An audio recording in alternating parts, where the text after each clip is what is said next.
Hey everyone, welcome to Out of Spec Guide. I'm Max, and with me is friend of the channel, Branden Flasch. Hello. Hello, nice to be here on a new channel, joining you for a discussion. Yeah, so just people familiar with Out of Spec will obviously know who you are, but for newcomers, what do you do in the industry? So I work in the charging industry on the deployment and kind of technology side. Longtime EV driver. I've had multiple Teslas, ID4, Polestar 2, Mini Cooper SE, had a Chevy Volt plug-in hybrid as my first entrant with a plug. And I currently drive a Rivian R1T that I've put about 15,000 miles on already in 4.5 months. That's awesome. So I love your taste in EVs, but also I thought you'd be a great guest to have on because right now Teslas are really cheap, both new and Yeah. as we're seeing on the used market as well. So we want to talk about the cheapest Tesla you can get, which currently is the Model 3, their sedan, and kind Yes. of go over the different trims you can get and how you might want to consider buying between new and used. Because, right, the traditional Mhm. wisdom with cars is you always buy used. Used is how you get, the best prices, depreciation. For electric Mhm. cars, that hasn't always necessarily been true, but I feel like there's a lot of conversation to be had with the Tesla Model 3 specifically about how you can basically get the best one for the money. Yeah, I absolutely agree. I've been following the market pretty closely for anyone that follows me on Twitter. The market has essentially just dropped off a cliff. Not that long ago, I was looking at long range all wheel drive Model 3s, and they were going for two to $10,000 over MSRP, and they had 9 month waits.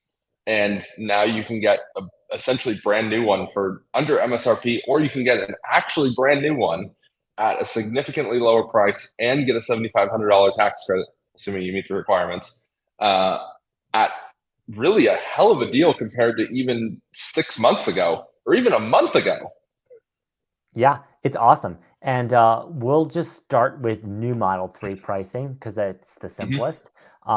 It's a great deal now. And the tax credit, like Brandon was saying, if you're eligible, is really nice and simple for this car because as long as your configuration is under 55 grand, then you should have no Mhm. problems getting the tax credit, assuming your personal income and all of the stuff on your end is squared away. Which is not as simple as it used to be, unfortunately. And I No, do think it's unfortunately important not. to mention the caveat of the 55K because the Model 3 performance can very easily just barely cross over that 55K mark, which I think personally is going to be potentially discounted again in the coming months here, especially as Tesla gets towards the end of their Q1 with how the economy is doing and just how Tesla operates and wants to sell cars. I think they will want to move those cars that are 500, 1,000, $1,500 over that 55K limit because it's just kind of silly for anyone to buy those when you're losing out on not only the slight bit over 55K, that's just direct cost, but you're also losing out on $7,500 by that very small amount. Yeah, it's this interesting kind of threshold that you meet. Fortunately, as long as you're not looking at a performance trim, I think it's pretty easy to configure your Model Yes. 3 under that price, especially I now think that you, the price got. So this is like the new configurator for a Model 3. So mhm. at a very high level, what should people know? You mentioned performance, but like what are the kind Yeah. of biggest, broadest options you can order a Model 3 in as an entry, into buying a Tesla car at the cheapest price?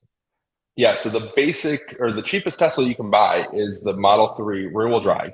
It was previously called the Standard Range Plus. They just dropped that. It's just now the Model 3 rear wheel drive, or just Model 3, I guess, if you want to even drop the rear wheel drive part.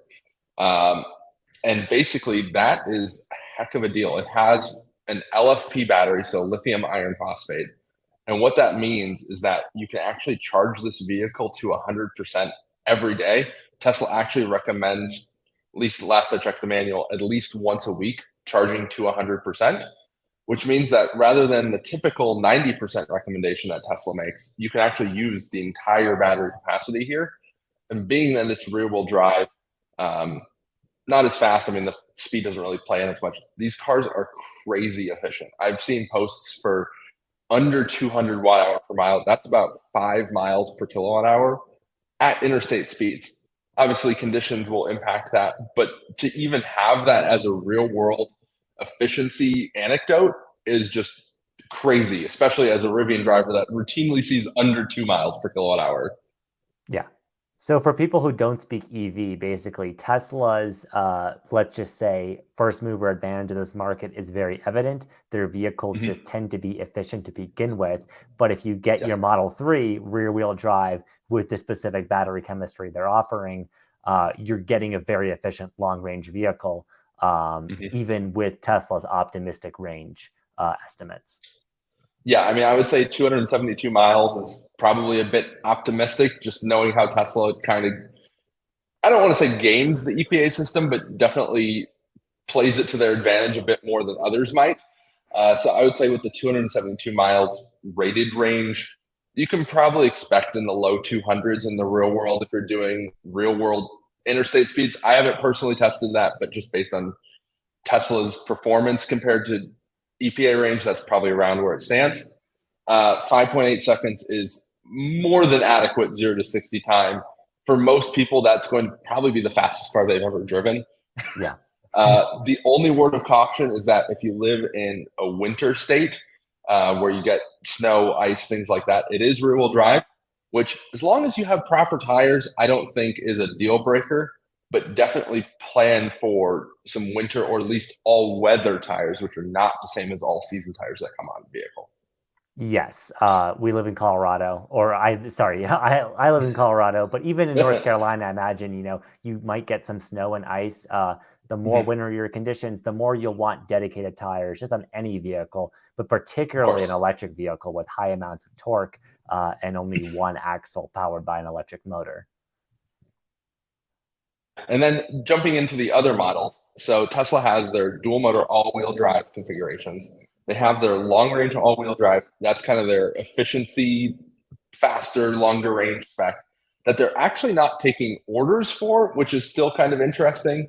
However, they do have a fair amount of inventory, at least as of time of recording, that you can take immediate or very soon delivery at service centers, but they're not letting you just configure one and order it. You have to order it from the inventory page, which is a bit strange. You would think that they would turn on the order option and then just match you to those inventory vehicles, but Tesla does what Tesla wants. Yeah. Uh, and then stepping up from there, you have the Model 3 Performance, which is a crazy value for performance per dollar, as long as you stay under that 55K mark, as I mentioned. You can pretty easily configure it. I believe if you add a paint color and white interior, it can cross 55K, which is a bit unfortunate. So definitely watch that price as you're configuring one and stay under the 55K so you get the $7,500. I mean, if you don't qualify, I guess it doesn't really matter, but it just seems silly to leave money on the table if you do. Yeah, those are substantial federal savings, even now potentially with performance, which is sweet because as of a few weeks ago, there was no chance you were going to be able to buy a new performance with the tax credit because also we were in the regime of the old tax credit, which Tesla Mhm. had run out of credits for. The good news is that with the current tax credit, it's unlimited. Tesla has credits again. You just have to meet Mhm. all of your own income requirements, and your car, in this case, has to be under 55 grand. Yeah, and I think it's important on the tax code to mention that not only do you have to be under the adjusted gross income cap, you also have to be making enough that you actually have $7,500 tax liability in order to take advantage of it. So it's a kind of a tricky, not that large of a window. Obviously, everyone's tax situation varies significantly, but you definitely need to be a lot more mindful than you did previously. Whereas previously, most high income households would probably have enough tax liability, whereas Mhm. now a lot of those high income households may not qualify because they make too much. Yeah. Yeah, it's a weird kind of balance to strike. But that's kind of the story with ordering a Model 3 new. Tesla does Mhm, keep their options pretty Spartan. So, of course, there's paint, there's wheels, there's other options. But mhm, at a drivetrain level, you get your rear wheel drive base model, which is now new, basically 44 mhm. grand. That could change as of filming this. And then Yes, you get your performance trim, 10 grand above that. And then long range, also an all wheel drive like performance being somewhere in the middle of the two. correct. Yeah, and it's To my knowledge, the software options, so enhanced autopilot and full self driving, do not count towards the MSRP cap. Because to my knowledge, it's hardware options only. But definitely, if you know more, correct me, please. Yeah, we are all this new tax credit rolling out is a developing situation. So we're trying our best Yes. to kind of keep you in the loop, but we're learning along with everyone else. So is the government, it seems. Um, And it will change in March again, it sounds like. So it's just all sorts of fun. yeah, there will be additional requirements on battery components, but we're not going to get into that fun today. That will stand for another day. Now, there are other ways to buy a Model 3 aside from ordering. You already mentioned one. Tesla keeps an Yes. inventory section on their site showing new and used Model 3 inventory. So here I am on Tesla's site. This kind of just shows you basically pre-configured options that, as I understand it, have been built and are basically ready to ship to customers. Correct. Yeah. In most cases, those are just sitting at a service center ready to be delivered. And if you wouldn't mind just filtering to long range all wheel drive and then to performance all wheel drive to kind of just show the different prices. So it looks like they've actually sold out of their long range all wheel drive, which makes sense. And they also have a performance that's over 55K, which also makes sense. So I Yeah. would recommend using tools like ev-cpo.com to maybe broaden your search area a bit or put in other zip codes on Tesla's tool. So that way you can see some of the vehicles beyond just the 200-mile radius that Tesla lets you search. Yeah, Tesla's going to be the most. I think their site is Spartan, a little features sparse, but does show you things clearly. If you want to get very in the weeds, there is EV-CPO. We'll link this in the description. This is more of a power user site, but it basically gives you a much better picture to the back end of what Tesla's actual inventory for these cars is. To my knowledge, Tesla's inventory only shows one listing per configuration per location. So the counts are likely significantly less than the actual number of vehicles on the ground. So if they Mhm. had two of the exact same vehicle at the same service center or delivery center, they would only list that once and then just sell it twice essentially because it's not a VIN specific listing, which is Yeah, different than how they exactly. handle their used inventory. Yeah, they basically try to make it, show less stuff, but in doing Mhm. so, you might actually be getting a, wrong picture of what's actually available, how much stock there is. So Yeah. if you want to get into the weeds, there are those options that helpful third parties have made. There's also general third party car buying sites like Auto Trader, Mhm. where you Yes. can get just used cars in general from a variety of dealers across the country. Mhm. There are some private parties that list on Auto Trader as well. I personally prefer the interface of Auto Trader for browsing vehicles across the country. However, Car Gurus add some additional context like historic pricing and days on the market if the state allows it. Texas specifically does not allow that historic data, which is very anti consumer, in my opinion. Hmm. But I like to look at cars on Auto Trader and then also look on Car Gurus if I think it's a potential contender to see how long it's been on the market and how aggressively they've been potentially reducing the price, because that really gives you some negotiation power if you're looking to buy that vehicle. Yeah, and it is helpful, even though Tesla doesn't have a huge spectrum of options, there certainly are some that could be value adds, like having, let's say, enhanced autopilot or certainly full Mhm. self-driving. Those would be pretty significant, pretty expensive upgrades to get on any Tesla. Yeah, but on the used market, they don't seem to add a whole lot of value. It seems that enhanced autopilot, at least in my experience, adds roughly $1 to $2 compared to a comparable vehicle without it. And full self driving seems to add somewhere in the $2,000 to $5,000 range versus the $15,000 that Tesla sells it for. So Mhm. while I'm normally not a proponent of buying full self driving on a Tesla, I think in the used market, if you can get it at the right price, I mean, it's certainly a cool novelty to have. And if you can get it for only a fraction of the list price, it's probably worth seeking out to some extent. Certainly. And now there is also a used tax credit you might have heard of. Unfortunately, this really isn't going to Mhm. apply to any Tesla that you can probably get your Yet. hands on because there's a 25 grand price tax. And even with depreciation of Tesla, it's just, them falling off a cliff in terms of value, they're still not at that kind of floor yet. So that would be more I relevant if have you're actually seen a shopping. few under 25, but it's still a little questionable if they actually qualify.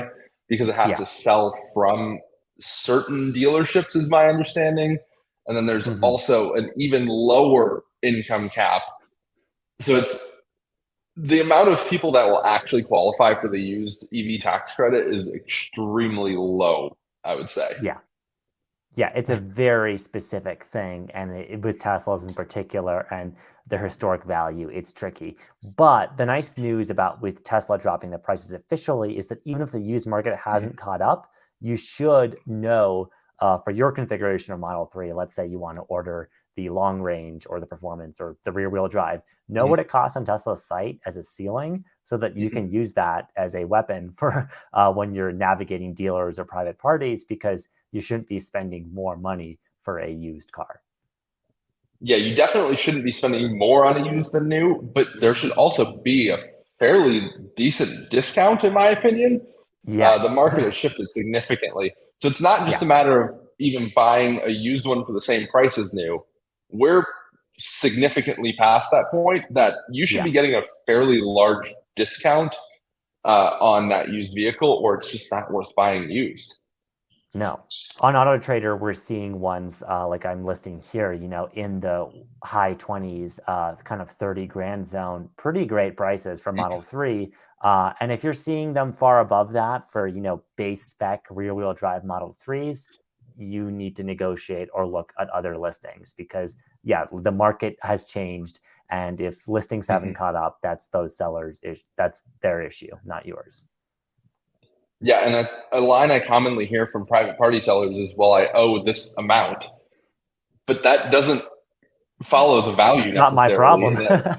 And Yeah. basically, I mean, I was saying it a Yeah. little bit nicer than that, but basically, it's not your problem as a buyer what the seller owes on their vehicle. They can Yeah. either sell it and take a loss and pay that off. I mean, obviously, tread carefully there, Mhm. but that's really not your problem. And Yeah.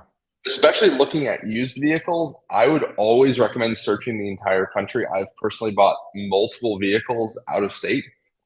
You do want to take some precautions, like asking for lots of photos. If you have a local friend, maybe sending them to go take a look at it, send you some additional photos, things like that.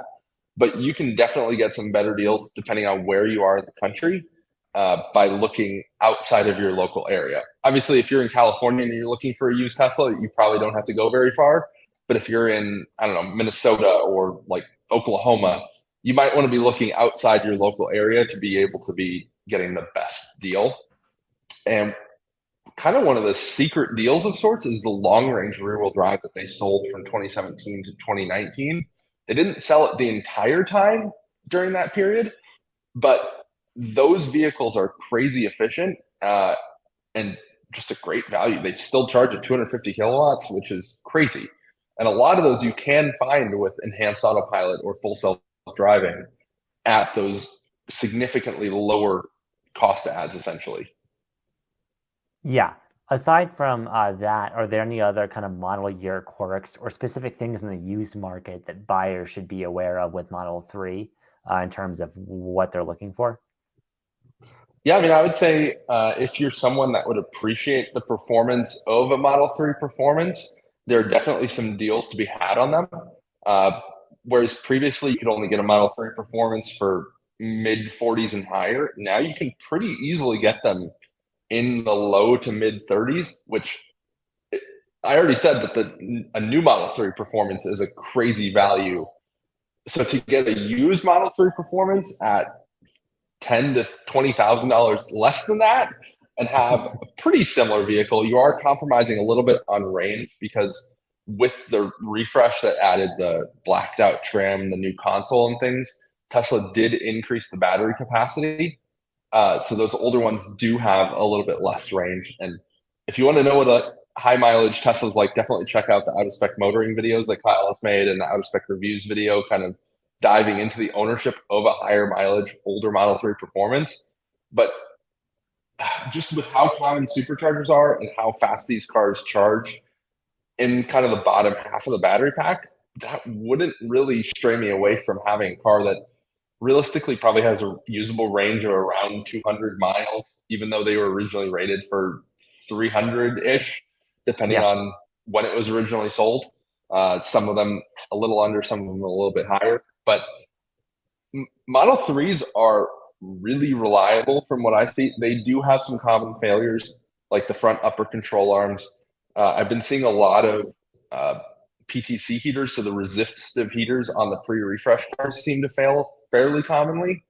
Hmm. But if you're getting it at a cheap enough price, I wouldn't let mileage scare me, Yeah. as long as you have a bit of a buffer for those potential repairs that could be necessary. And it's Yeah. also worth noting that the battery warranty on the long range vehicles is 8 year, 120,000 miles, maybe 150. Do you recall, Max? I believe it's I 120. don't.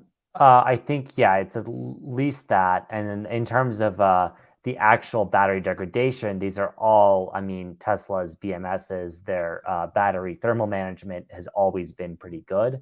I think they had It's it top figured notch. out, yeah, pretty early on with Model 3. And to your note of, performance ones being had, here's one in Arvada for substantially under 40 grand.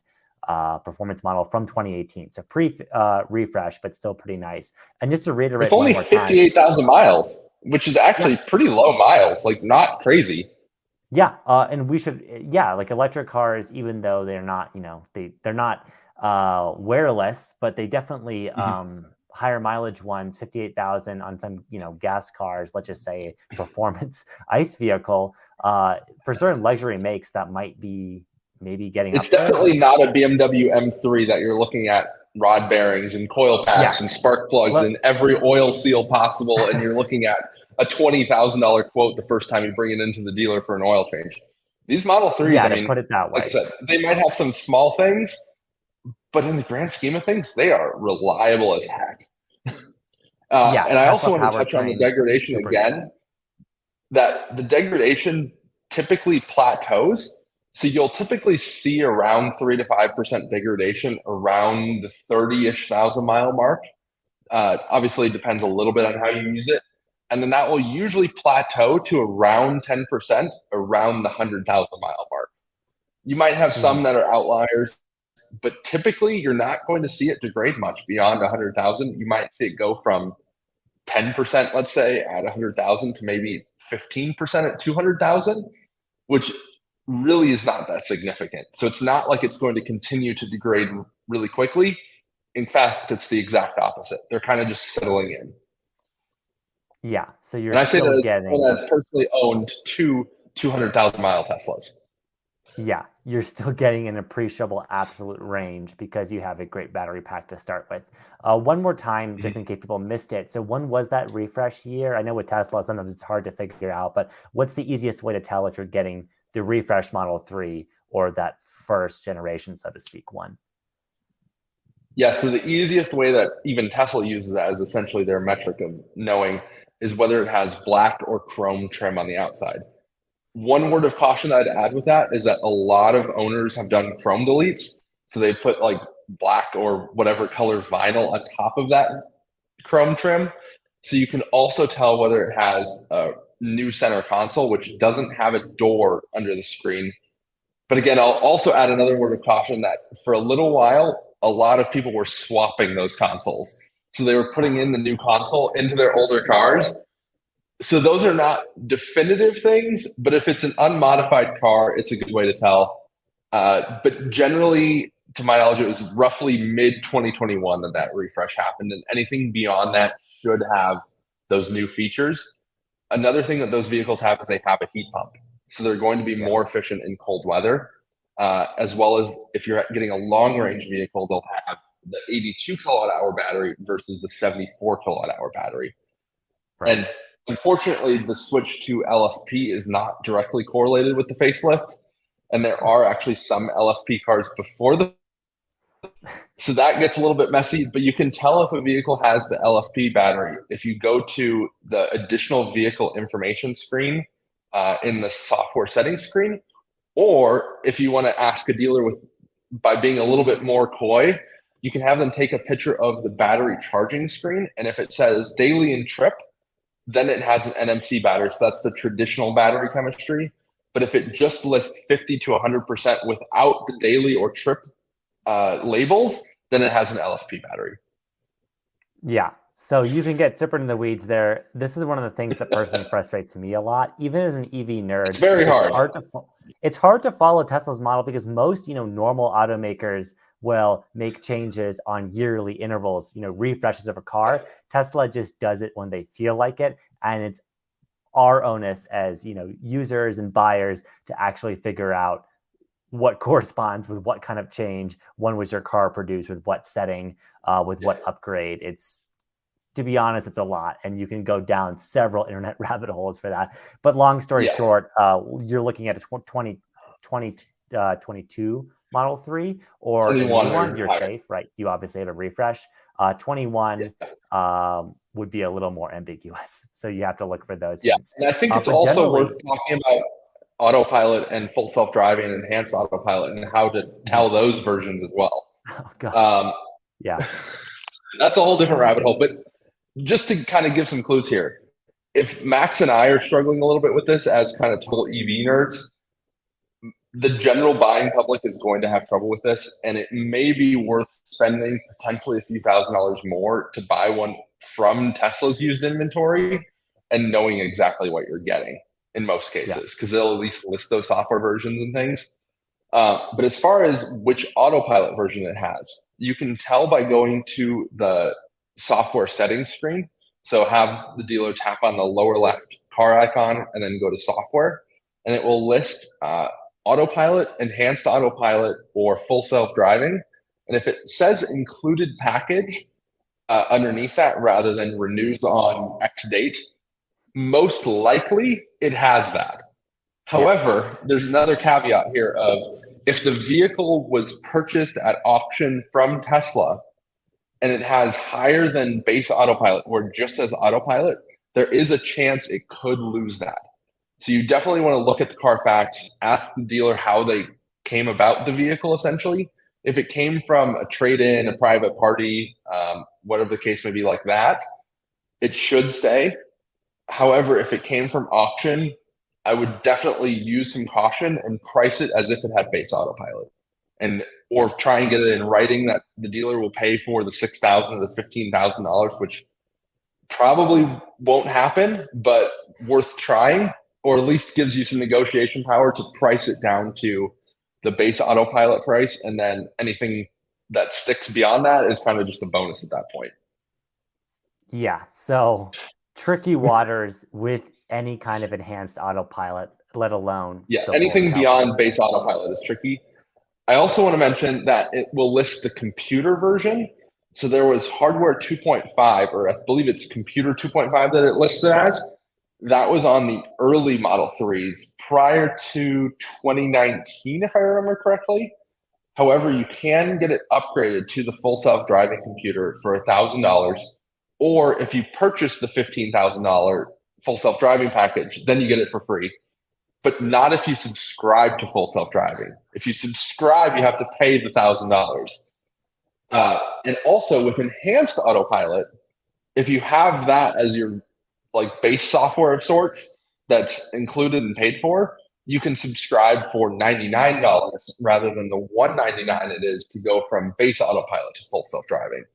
So if you're someone that thinks you want the full self-driving beta functionality, it may be worth seeking out a vehicle with enhanced autopilot. Or if you just want the navigate on autopilot, the auto lane changes, things like that, all of those are actually just part of enhanced autopilot. So you don't even need to subscribe to get those features. So you're basically only paying for the ability to get the full self-driving city streets beta that you may or may not actually get or have taken away with too many strikes. It's very tricky. Yeah, I personally am of the mindset of, look, I like Tesla's vehicles. I don't necessarily, their full self-driving software I think is controversial. People have their issues. Yes. If you just want a Tesla with a powertrain, steer clear, just pretend you're not, there are some base autopilot features, of course, like radar cruise, but don't let that scare you off buying a Model 3. You don't have to. You basically just need to be much more discerning if you're looking for the enhanced autopilot and beyond capabilities. And full self-driving is a service, really not a product. So you have to do such, I guess. Yeah, and I did want to mention also, early on, some Teslas didn't actually include base autopilot. So prior to, I believe it was roughly mid 2019, you actually had to spend, believe it was $3,000 or $5,000 to get any autopilot functionality, so the radar cruise control and the lane keeping.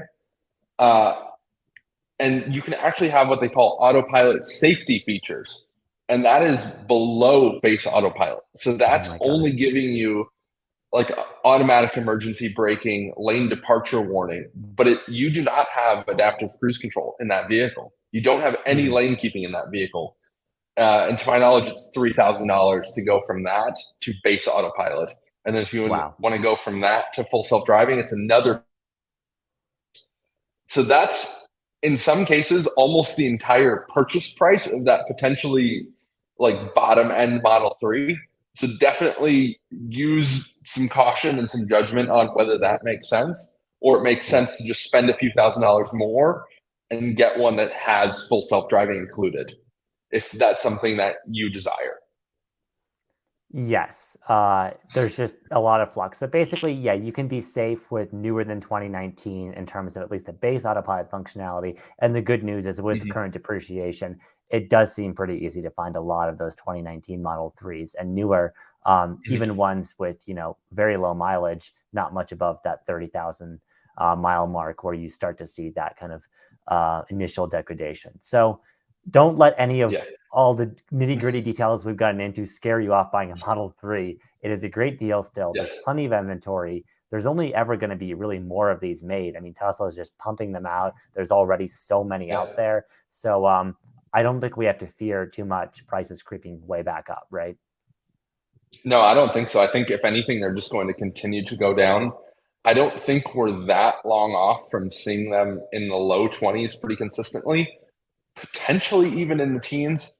I don't know how Mhm. soon it's going to be that we're going to go that low, just because Model 3 essentially has a pretty high inherent value in raw materials and just the way the market is stacking up. That I don't think they're going to go that low, because otherwise you're creeping into like the really low range EV territory, the Chevy Bolt territory in the teens and below.